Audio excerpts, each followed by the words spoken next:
ख्रिस्त में प्यारे भाइयों और बहनों, जय यीशु। कुछ वर्ष पहले एक अमेरिकी सैनिक बस से स्वीडन की यात्रा कर रहा था और उसने अपने बगल में बैठे सहयात्री से कहा, अमेरिका विश्व का सबसे बड़ा जनतंत्र देश है, जहां साधारण व्यक्ति भी व्हाइट हाउस यानी राष्ट्रपति भवन जाकर राष्ट्रपति से मिलकर अपनी समस्याओं का समाधान कर सकता है। उसके सहयात्री ने कहा, वह तो कुछ भी नहीं है।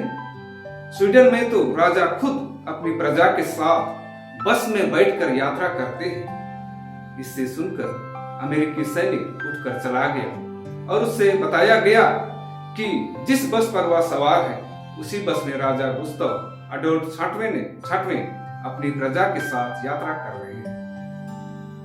प्रभु यीशु ख्रीस्त हमारे राजा हमारे जीवन रूपी बस में हमेशा हमारे साथ स्वर्ग की यात्रा करते हैं। जो हमारा गंतव्य स्थान है वही हमारे राजा और सर्वस्व है। उन्हीं में हम जीवन जीते और बने रहते हैं।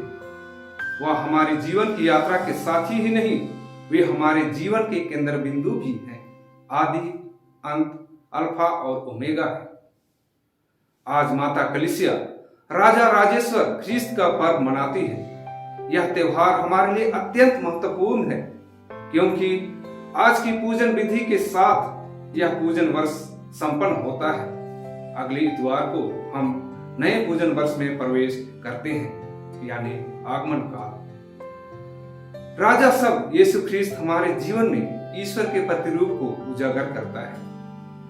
हमारे प्रभु यीशु ख्रीस्त किसी अतीत के राजा नहीं, अपितु हमारे साथ हमारे बीच सदैव उपस्थित रहते हैं। प्रभु यीशु ख्रीस्त ने अपने को इतिहास तक ही सीमित नहीं रखा, वरन अपनी प्रजा के साथ हमेशा के लिए रहने का वचन दिया है।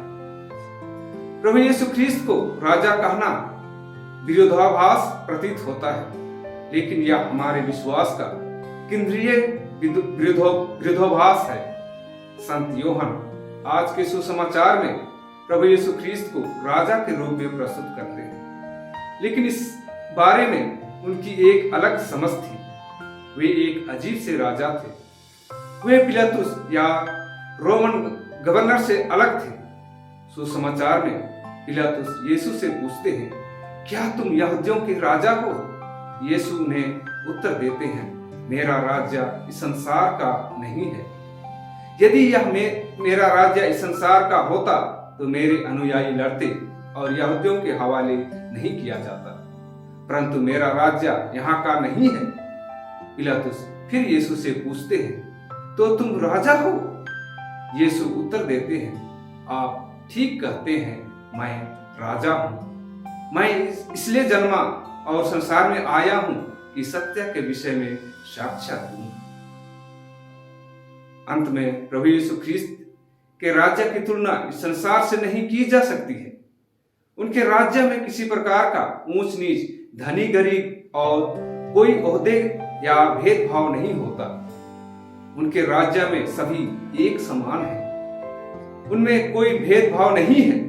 प्रभु यीशु एक सांसारिक राजा नहीं है, बल्कि हमारे दिल के राजा हैं। वे दुनिया भर के लोगों के दिलों में राज करते हैं। वे शांति और उदारता, क्षमा और सहनशीलता, विनम्रता तथा सादगी के राजा हैं। आज के पहले पाठ में दानियल के ग्रंथ में हमें बताया गया है कि नबी दानियल यहूदियों में एक नई आशा का संचार करते हैं, जो अपने जीवन में विपत्तियों का सामना करते आए थे। नबी दानियल के द्वारा उन्हें आश्वासन दिया जाता है कि अब से उन्हें किसी भी विपत्ति का सामना नहीं करना पड़ेगा। वे अब से शंका मुक्त जीवन व्यतीत करेंगे और स्वर्ग से मानव पुत्र को आते हुए दिखाई देंगे और उनके जीवन में एक नई आशा का संचार होगा, जो ईश्वर की आत्मा द्वारा संचालित होगी। प्रभु यीशु के द्वितीय आगमन के समय हम सभी उसी राजा के राज्य में उत्तराधिकारी बनने के लिए बुलाए गए हैं, जो सदैव हमारे साथ रहते हैं। अंत में हम इससे एक महान नाटककार के शब्द में कह सकते हैं, प्रभु यीशु ख्रीस्त ही एक ऐसे राजा है जो सभी सांसारिक राजाओं से भिन्न है। उनके राज्य में धनी और गरीब, छोटे और बड़े सभी रह सकते हैं। राजा ने अपनी प्रजा के साथ सदैव रहने तथा उनकी सेवा करने के लिए जीवन समर्पित किया है। आइए आज ख्रिस्त राजा राजेश्वर का पर्व मनाते हुए उनके जीवन के रहस्यों को समझें और उन्हीं की तरह सबों के साथ ईश्वरीय राज्य का बीज बोने के लिए अपने आप को तैयार करें, जिससे हम भी प्रभु यीशु की तरह अपने लिए नहीं लेकिन दूसरों के लिए जीवन जी सके। आमीन।